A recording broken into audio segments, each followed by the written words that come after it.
Hey guys, I just want to make a video about one thing I've noticed a lot of people don't know about American history is the reason why America broke off from England in the first place, and they don't know why. Because you see, the reason why America broke off wasn't just because we didn't like the king or because we didn't like all those high and mighty, snooty British aristocrats, making all the rules. Many of the people in America who, even in the beginning, made the rules were rather wealthy in their own right. They were rather higher society type folks. The reason why we broke away was because of all the taxes. We were being taxed to oblivion.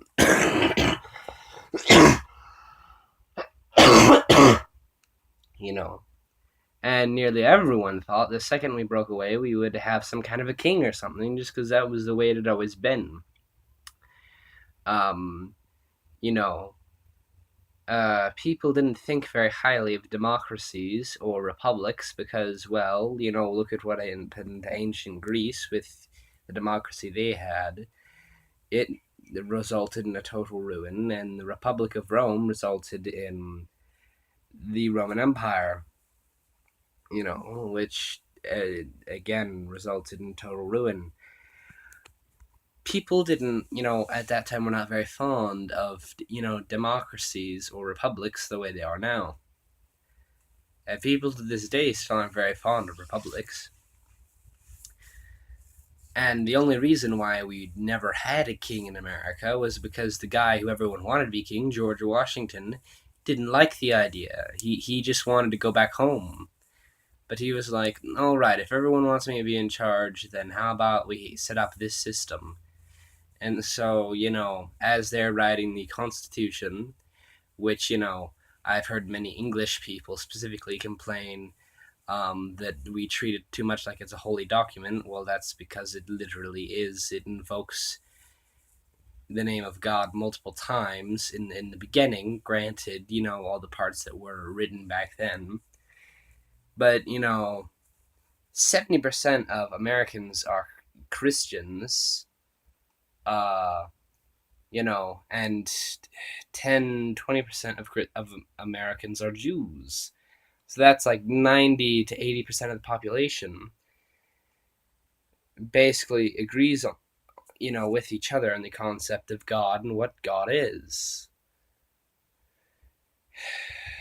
But, because of the nature of that.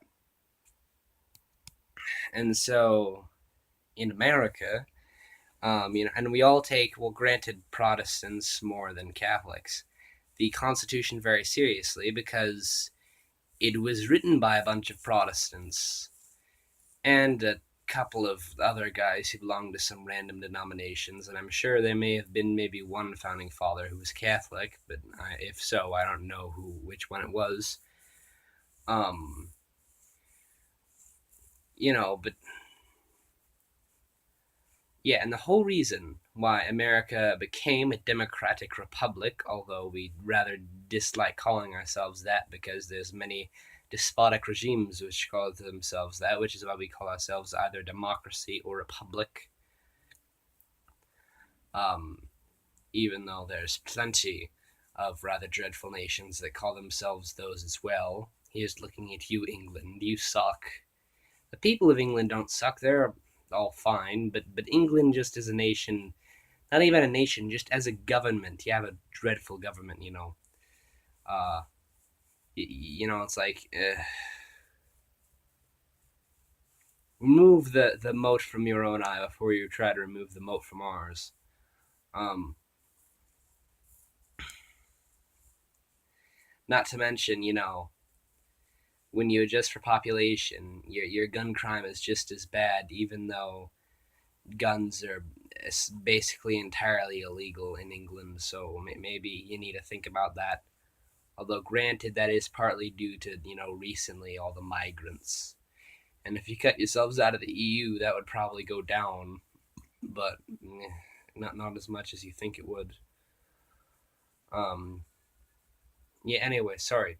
So, like I was saying, that this constitution that we have set up, yeah, not to mention it didn't really.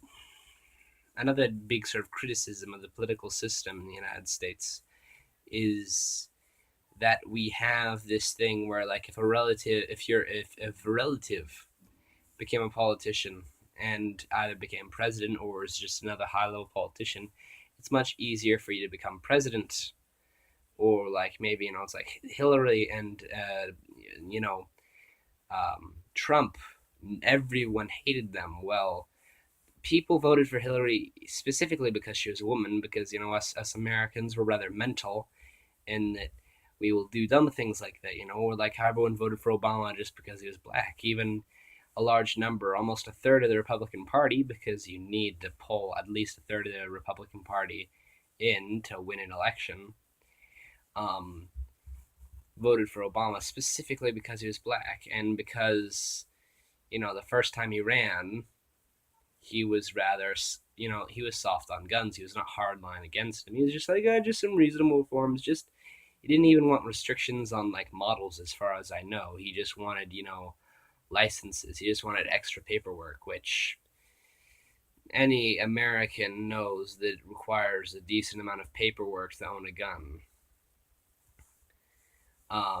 Even if it's like one of the famously less regulated, like a pistol or something.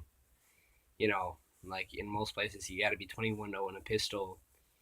And even though a pistol is arguably less harmful than a rifle, and you'd be 18 to buy one of those. So, and that gets into the whole should you be? Never mind. So this diatribe, it's like the system is flawed, yes, but it's not like the actual. If you actually look at the way it is set up in the laws and the Constitution, that is not what is leading to the complications. It's more the extra federal laws outside of the Constitution that would be much easier to reform, that have led to the mess that is in the American political system. Um, the Constitution is actually quite vague, and leaves mostly the states to have all this responsibility. Um, and it's just such a mess, I guess. Well, I guess that's a conclusion we've come to. Is just that politics is a mess, man. Okay, also, I got the idea for this from Linda.